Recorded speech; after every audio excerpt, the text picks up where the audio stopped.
আমাদের বাংলাদেশ জাতীয়তাবাদী দলের নেতৃত্বাধীন যে সরকার আছে, আমরা একটি অ্যাপ আবিষ্কার করেছি ভূমি সেবার।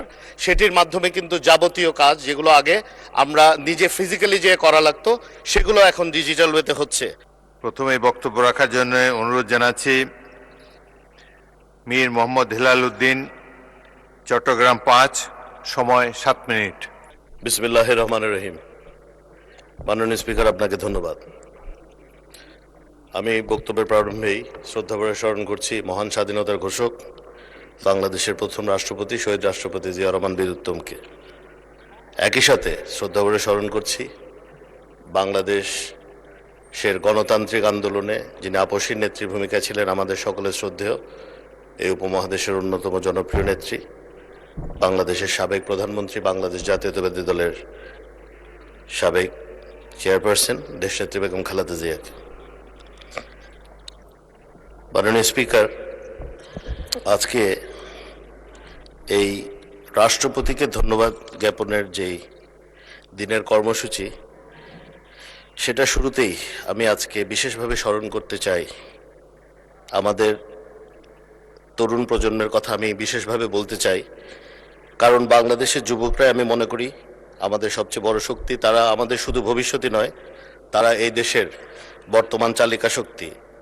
তাদের চোখে যে স্বপ্ন, মাননীয় স্পিকার, সেটাই আগামী বাংলাদেশের রূপরেখা।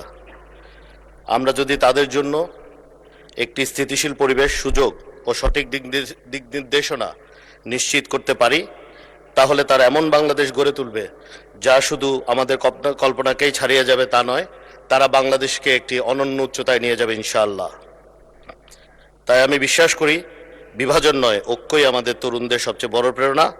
আমরা যদি একসাথে থাকি, তাদের পাশে দাঁড়াই, তাহলে এই প্রজন্মই বাংলাদেশকে একটি নতুন উচ্চতায় নিয়ে যাবে বলে আমি মনে করি। মাননীয়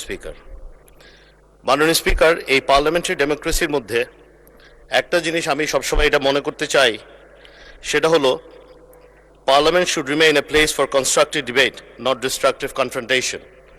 আমরা বিভিন্ন জাতীয় গুরুত্বপূর্ণ, জনগুরুত্বপূর্ণ বিষয়ে আমরা ডিবেট করব, আমরা পক্ষে বলবো, বিপক্ষে বলবো, কিন্তু আমাদের মূল মন্ত্রটা হচ্ছে, মাননীয় স্পিকার, যাতে আমরা আমাদের দেশের গণতন্ত্রকে সমুন্নত রাখতে পারি এবং দেশ এবং দেশবাসীর কথা আমরা যেটা ভালো সেটা যেন বিবেচনায় নিয়ে সেই উদ্দেশ্যে কাজ করতে পারি। আমরা, মাননীয় স্পিকার, যখন আমাদের মাননীয় সংসদ নেতা, মাননীয় প্রধানমন্ত্রী জনাব তারেক রহমান এর নেতৃত্বে এই সরকার গঠন করেছি, তারপরের থেকে আপনি জানেন মাননীয় স্পিকার, একের পর এক বৈশ্বিক সমস্যার মধ্যে দিয়ে যাচ্ছি।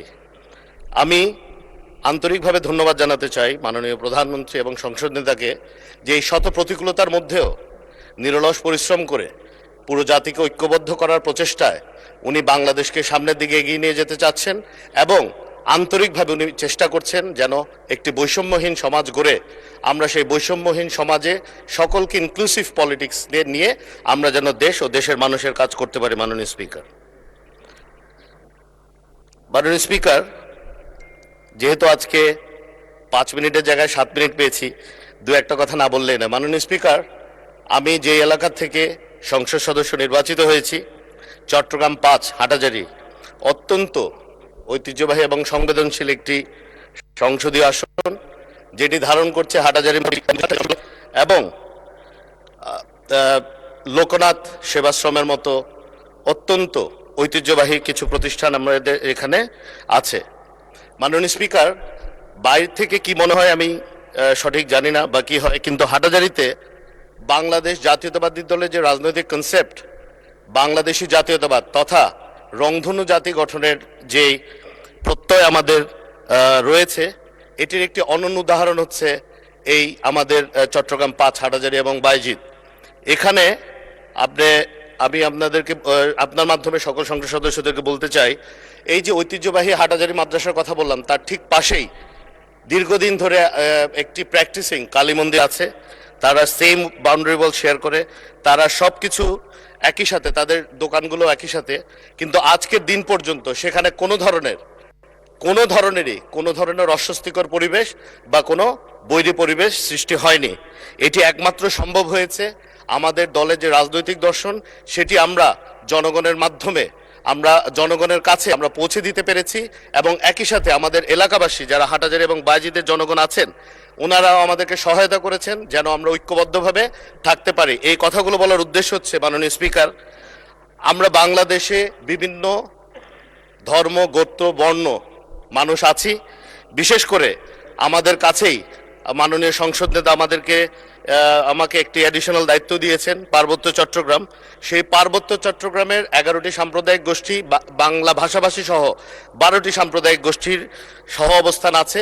আমরা চেষ্টা করছি বাংলাদেশ জাতীয়তাবাদী দলের নেতৃত্বাধীন যে সরকার গঠিত হয়েছে সেই সরকারের যে মূলনীতি বাংলাদেশি জাতীয়তাবাদ, অর্থাৎ ওই এলাকায় সকল ধর্ম বর্ণ গোত্রের মানুষকে জীবনযাত্রার মান সমভাবে উন্নয়ন করে আমরা যেন সেই এলাকার মানুষের জীবন মানে উন্নয়নে এবং সেই এলাকার সামগ্রিক উন্নয়নে আমরা যেন আরও দৃঢ়ভাবে কাজ করতে পারি, সেদিকে আমরা সর্বদাই সচেষ্ট আছি।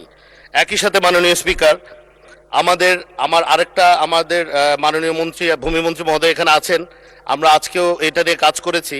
আমাদের ভূমি মন্ত্রণালয়ে ব্যাপক উন্নয়ন সাধিত হয়েছে আমরা দায়িত্ব গ্রহণ করার পরের থেকে। বিশেষ করে আমি আপনার মাধ্যমে মহান সংসদকে জানাতে চাই, আমাদের ভূমি মন্ত্রণালয়ে 24/7 সেবা অথবা কল সার্ভিস চালু আছে, যেটিতে আমি নিজেও ব্যক্তিগতভাবে রাত 3টা বা ভোর 4টায় ফোন করে দেখেছি যে সেবার মান কেমন, এবং আমি নিশ্চিত করছি যে কোনো সময়ের চেয়ে সেবার মান অত্যন্ত ভালো। একই সাথে আমাদের বাংলাদেশ জাতীয়তাবাদী দলের নেতৃত্বাধীন যে সরকার আছে আমরা একটি অ্যাপ আবিষ্কার করেছি ভূমি সেবার। সেটির মাধ্যমে কিন্তু যাবতীয় কাজ যেগুলো আগে আমরা নিজে ফিজিক্যালি যে করা লাগতো সেগুলো এখন ডিজিটাল ওয়েতে হচ্ছে। আমরা এই এত কিছু বলার উদ্দেশ্য হচ্ছে প্রতিটি সেক্টরে যদি আমরা মাননীয় স্পিকার, আমাদের মাননীয় সংসদ নেতা এবং মাননীয় প্রধানমন্ত্রী যে ডেডিকেশন দিয়ে উনি নিজেও কাজ করছেন, উনি আমাদেরকে কাজ করতে উৎসাহিত করছেন, আমরা যদি সেভাবে কাজ করতে পারি মাননীয় স্পিকার, ইনশাল্লাহ অচিরেই যে বারবার গণঅভ্যুত্থান এবং অভ্যুত্থানের মাধ্যমে যে গণতন্ত্র পুনর্বাসিত হচ্ছে এবং গণতন্ত্র আবার পুনর্বাসিত হচ্ছে।